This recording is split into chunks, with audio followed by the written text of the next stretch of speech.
अच्छा, जब 2025 की शुरुआत हो रही थी और पिछली साल जब मैं पॉडकास्ट कर रहा था तो ये कहा गया 2025 में आप रिश्तों में खटास बहुत देखेंगे, आप देखेंगे तलाक के मामले बढ़ने लगेंगे। और ये कहीं ना कहीं देखने को मिला, मुस्कान का किस्सा हो, निक्की भाटी का किस्सा हो, ऐसे बहुत सारे मामले भी सामने आए, सोनम का मामला हो, जहां पर हमने देखा कि रिश्तों ने मतलब हदें पार कर दी। जहां पर हम देखते हैं ये रिश्तों में टकराव की स्थिति, खासकर मैं अगर देखूं कि शादीशुदा लोगों के बीच में ये टकराव की स्थिति क्या अब खत्म होगी या आगे अभी और चलेगा ये समय?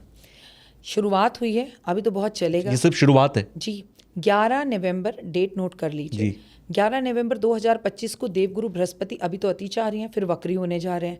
जब वो वक्री होने जाएंगे तब होंगे तलाक। जब वो वक्री होने जाएंगे तब होगी रिश्तों के अंदर ब्रेकअप की अति, जिसे कहते हैं ना अति हो गई है तो भाई अब इसको ख़त्म करो। रिश्तों में ख़त्म होना, और आपको पता है तुषार, वो बातें पता है जो आपके सामने आ रही हैं, आपको घर के अंदर पता ही नहीं, घर घर में लड़ाई हो रही है। इतनी बड़ी बड़ी उम्र के लोग जिनकी शादी को 30-30 साल हो गए, वो ये सोचने पे मजबूर हो रहे हैं क्या ये रिश्ता चलेगा, क्या हमें चलाना चाहिए। मतलब ये तो मैंने मुझे लगता है कि मैंने रेखा जी की पिक्चरों में देखा था, हस्बैंड शराब पीकर हाथ उठा रहे हैं। अभी आपने रिसेंटली नोएडा में देखा कि मिट्टी का तेल डाल के हमारी एक बेटी को जला दिया। ये तो उस जमाने की पिक्चरों में होता था, ये 2025 में कहाँ हो रही हैं ऐसी हरकतें। लेकिन ये हरकतें अब बढ़ेंगी। लड़की को जला दिया, तलाक दे दिया, मार दिया, लड़की को काट के फेंक दिया। क्योंकि जब भी बृहस्पति वक्री होता है, अतिचारी होता है, तो वो स्त्रियों के लिए अच्छा नहीं होता, क्योंकि देवगुरु बृहस्पति स्त्रियों से जुड़ा हुआ है, आपके पैसे से जुड़ा हुआ है। पैसों की लोगों को दिक्कत होना, किसी को आपने पैसे दे दिए वो धोखा देगा। आज रिसेंटली मेरी क्लाइंट कहती है कि आपने कहा था हमें काम करना चाहिए, हमारा काम बहुत अच्छे से हो रहा है, बट हम अपने पड़ोसी के साथ कर रहे हैं, उसे हम बचपन से जानते हैं। मैंने कहा अरे मैम, पड़ोसी को जानते हो, ना मैं पड़ोसी को जानती, ना मैंने पड़ोसी की कुंडली देखी। आप पड़ोसी पे आंख बंद करके विश्वास मत करना। ये 2025 का साल है, ये धोखे का साल है। और देवगुरु बृहस्पति ठीक है 1 से 1.5 महीने बाद वक्री हो रहे हैं, तो लोग पैसा लेके भागेंगे, आपके साथ धोखा हो सकता है। तो इन चीज़ों को संभल कर चलना है। अभी ये स्थितियां और भी ज़्यादा खराब होंगी, बड़े बड़े सेलिब्रिटीज़ के तलाक होते देखेंगे आप। अच्छा, अभी आपने कहा कि रिश्तों में खटास, ये तो अभी शुरुआत है, धीरे धीरे और बढ़ते चले जाएंगे ये मामले। मैं एक चीज़ और समझना चाहता हूँ कि ये समस्या तो है, लेकिन इसका जब समस्या होती है तो समाधान भी होता है। क्या लोगों के पास कोई समाधान है, या फिर ये सब होता रहेगा और हम सिर्फ देखते रहेंगे? नहीं, देखिए, हमें ना रिश्तों में प्यार लाना पड़ेगा और धर्म से जुड़ना पड़ेगा। आपने देखा कोविड में चाइना का क्या हाल हुआ, आपने देखा कोविड में अमेरिका का क्या हाल हुआ। मैं ये नहीं कह रही कि कोविड में भारत का कुछ बुरा हाल नहीं हो, लेकिन फिर भी भारत बहुत हद तक बच गया। क्यों बचा पता है? क्योंकि ये एक देवभूमि है। क्योंकि यहाँ पर 1 महीने के लिए महादेव आ जाते हैं, फिर 10 दिन के लिए गणपति आ जाते हैं। यहाँ पर पूजा आराधना अर्चना, यहाँ एकादशी रखी जाती है, यहाँ पूर्णिमा रखी जाती है, मंगलवार को मंदिरों के बाहर लंबी लंबी लाइनें लगती हैं। तो हम पूजा पाठ आराधना अर्चना में इतने मग्न हैं कि भगवान हमारी फिर रक्षा करते ही हैं, क्योंकि देवभूमि है ये। तो मेरा बच्चा, इन सब से बचना है तो पहले धर्म से जुड़ना होगा। लोग जब अपनी पर्सनल लाइफ में परेशान होते हैं ना, तो सबसे पहले वो जिस चीज़ से दूर होते हैं वो धर्म है। अरे हटाओ, बेकार की बातें, कुछ नहीं होता, हटो ये सब। तो ऐसे कहते हैं विनाश काले विपरीत। आपके हस्बैंड से बात नहीं हो रही, लड़ाई झगड़ा हो रहा है, प्रॉब्लम हो रही, टोटली एग्री। अरे इसमें भगवान की क्या गलती है?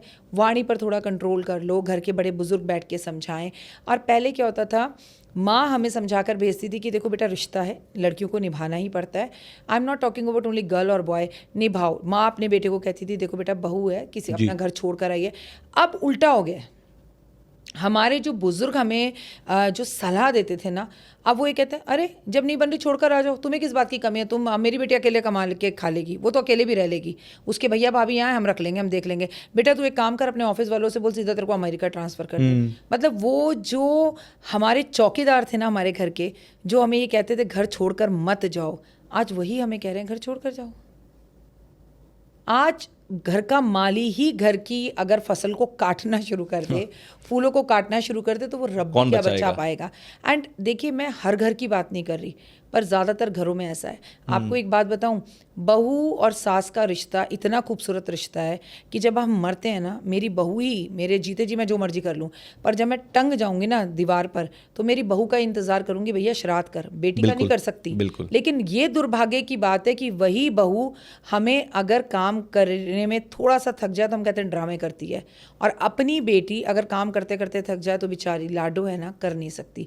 तो हम बदले ही नहीं हैं, हम वैसे के वैसे हैं। सैयारा मूवी को देखकर आप समझिए, हमारा दिल तो बच्चा है, आज भी हम वही इमोशन, वही प्यार, वही अपनापन चाहते हैं, पर फ़ोन हाथ में पकड़कर अपने आप को बड़ा पॉजिटिव और नए ज़माने का दिखाने की कोशिश करते हैं, जो कि हम हैं नहीं।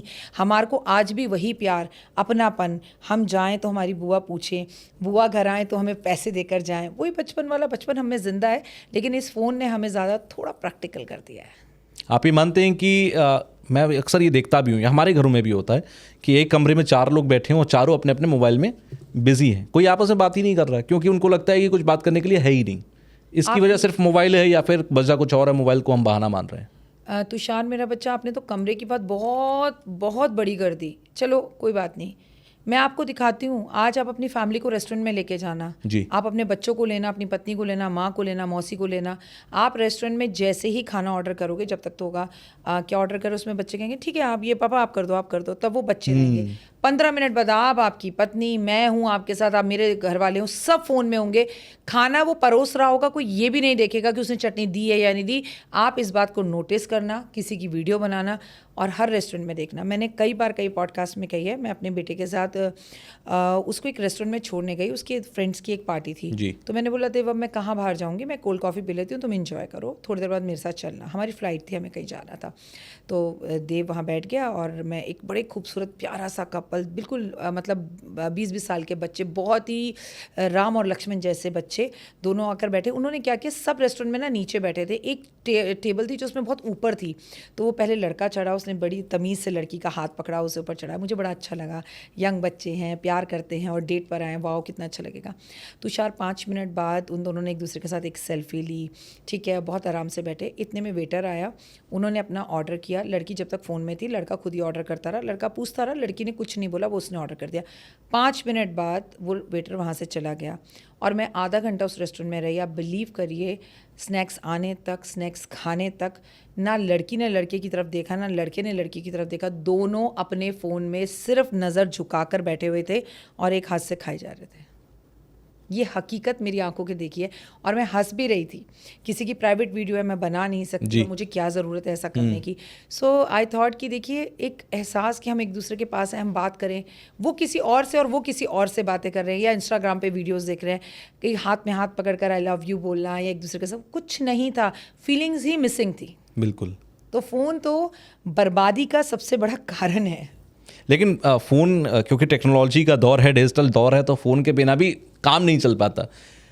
क्योंकि जब आप प्रॉब्लम सोचते हैं तो आप सोल्यूशन भी कहीं ना कहीं सोच के रखते हैं। आपके पास कोई सोल्यूशन है कि भाई फ़ोन के बिना ज़िंदगी कैसे चल सकती है कि लिमिटेड रहे? हम लिमिटेशंस भूल जाते हैं, हम ब्रैकेट्स लगाना भूल जाते हैं हर एक चीज़ के आगे। यही हमारे ज़िंदगी में प्रॉब्लम की वजह बनती है। आपका सोल्यूशन क्या है फ़ोन के लिए?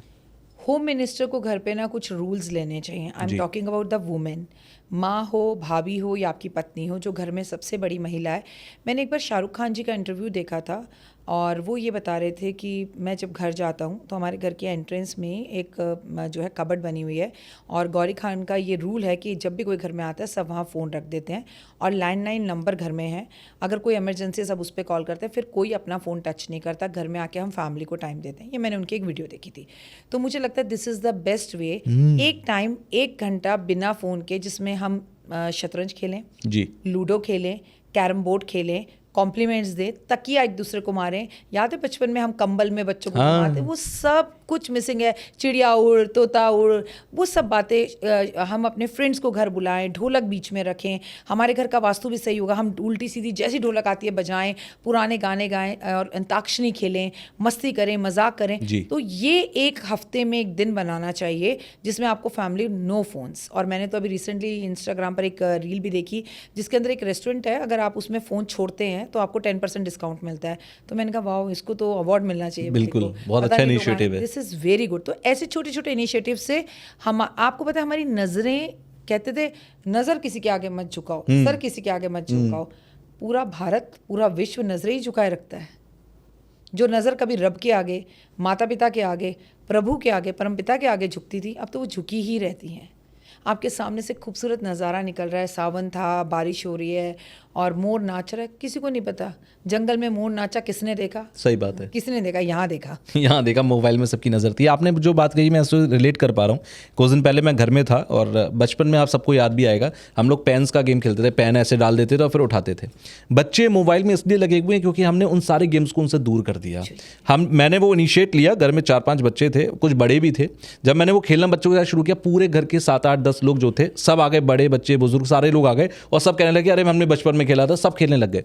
मतलब माहौल ही बदल गया, किसी को फ़ोन याद नहीं था। तो मुझे लगता है इसकी एक बहुत अच्छी रेमेडी है कि जो हमारे समय के गेम है ना, जिनको हम दोष दे रहे हैं, कि उन्हीं को वापस लेकर आओ, वही आपको सबको मोबाइल छुड़वा कर रखेंगे। अगर आपको ये क्लिप पसंद आई है तो आप इसका पूरा पॉडकास्ट जरूर देखिएगा। उसका लिंक आपको डिस्क्रिप्शन बॉक्स में मिल जाएगा और वहां जाकर आप उस लिंक पर क्लिक करके फुल पॉडकास्ट को देखिए, एंजॉय कीजिए।